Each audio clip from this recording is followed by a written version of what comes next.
The T-10 heavy tank entered service with the Soviet Army at a time when heavy tanks were already becoming a thing of the past. Armies around the world, the Soviet Union included, were shifting toward a new ideal: a single, universal tank design that combined speed, protection, efficiency, and cost-effectiveness. Yet it was during this very transition, as the era of heavy tanks was drawing to a close, that the T-10 entered mass production and went on to serve for decades. Its concept had been shaped by Soviet engineers back in World War II. In the USSR, what defined a heavy tank wasn't just its weight and armor, but above all, its gun. Specifically, the 122mm A-19 field gun, which designer Yosef Kotin proposed mounting on a mobile, well-armored chassis. This idea gave rise to the IS-2, equipped with the now legendary D-25T cannon, a weapon that was the bane of German tanks, fortifications, and infantry alike. The D-25T became a signature feature of all Soviet heavy tanks, both mass-produced and experimental. Even with the IS-2, its creators were already striving for a balance of all key characteristics. That pursuit continued in its successors. The IS-3 added only 2 extra tons of weight, but became far tougher thanks to its distinctive pike nose armor layout. Later designs, such as the IS-4 with its near-impenetrable all-around protection, and the fast but massive IS-7 proved too heavy, exceeding 60 tons and making logistics impractical. Engineers therefore returned to a more balanced project under the name IS-5, less ambitious but far more feasible for real-life use.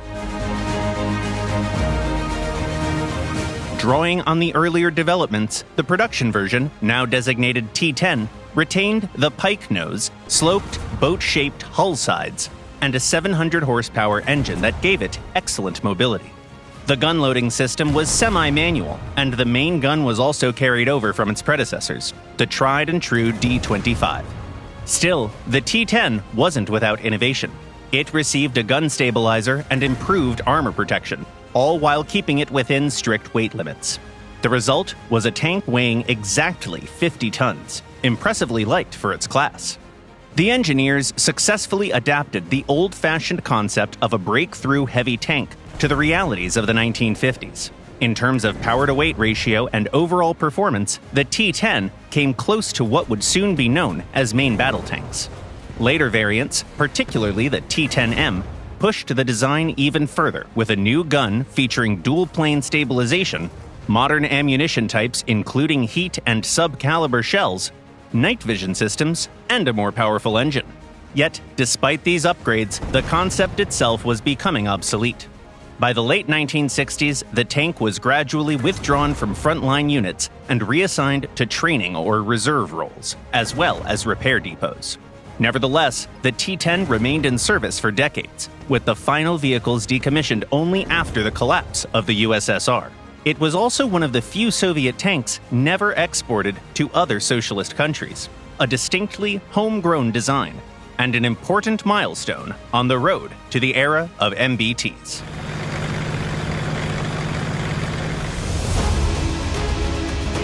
Though the original production T-10s have long since been scrapped, many tanks of the series survive today in museums and as memorial monuments.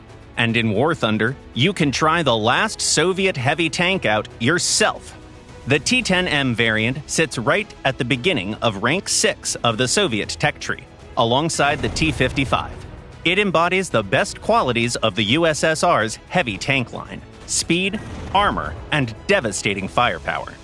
Despite being classified as a heavy tank, one of the T-10's standout features is its mobility, which rivals that of both Western and Soviet MBTs.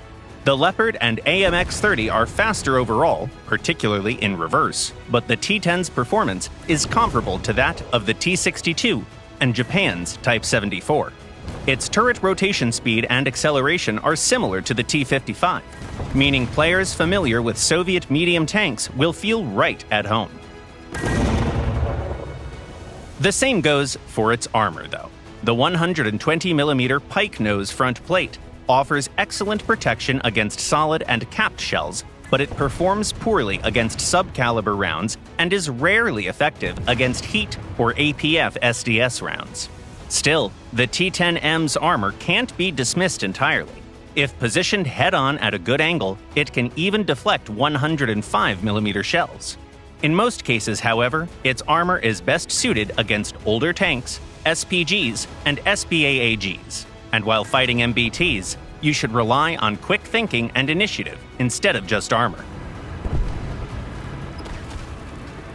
The T-10 carries 4 main shell types: APCBC, the BR-472, APDS, Heat, and HE.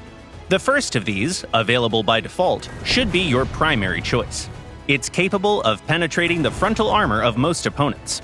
Some tanks, such as the American M60A1 and T95E1, are well protected against APCBC projectiles, but even they have weak spots. The turret ring on the M60, for example, or the upper turret and lower glacis on the T95E1. British chieftains are best attacked through the lower front plate, while export Soviet models are vulnerable near the gun mantlet. With nearly 200 grams of explosive filler, the BR-472 APCBC round stands out due to its impressive post-penetration damage, the highest among the available anti-tank rounds. Heat shells can easily pierce even a mouse, but often lack damage output, while APDS rounds sit somewhere between the two in terms of penetration and explosive effect. Still, with the T-10M, you need to be decisive. Reloading takes roughly 15 seconds, nearly twice as long as on most MBTs, so every shot must count. Ideally, each round should destroy or at least cripple the target. The T-10's main gun is complemented by a roof-mounted KPVT machine gun, which can shred light vehicles like the Sheridan or take down low-flying helicopters with short bursts. Against tanks, however, it's best to rely on that single decisive shot, and always plan an escape route. Keep in mind that the T-10M lacks smoke grenade launchers. It is fitted only with smoke canisters on the rear hull and an engine smoke generating system. At rank 5, there's also a rare premium variant, the T-10A. It plays similarly to the T-10M, but has a lower top speed of 42 kilometers an hour, no sub-caliber or heat rounds, and its D25 TS gun is stabilized only vertically. The upside is that the T-10A is sitting at a lower battle rating, which lets it rely on its armor much more than the main model. The T-10 was the Soviet Union's last production heavy tank, and one of the last in the world. It emerged at the dawn of the MBT era, symbolizing the end of an age that would never return. While the T-10 never saw real combat, it remains a monument to a bygone generation of steel giants. Do you enjoy using this distinctive vehicle? Tell us in the comments down below.